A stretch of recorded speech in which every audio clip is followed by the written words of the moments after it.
Assalamu alaikum. Words you use every day can bring immense rewards. Share this video. You will earn endless blessings. The first word, Ya Rabb.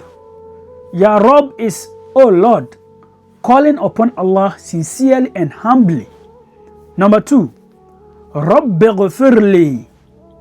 Rabbi ghfirli is, My Lord, forgive me. Asking Allah for forgiveness for mistakes. Number 3, Allahumma ja'alni. Oh Allah, make me.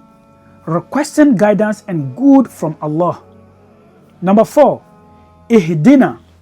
Ihdina means guide us. That is you asking Allah to show you the right path. The last word, Hasana. Hasana is good deed. Any act of righteousness rewarded by Allah. Speak these words daily. Follow and share. Let the reward flow to everyone. Assalamu alaikum.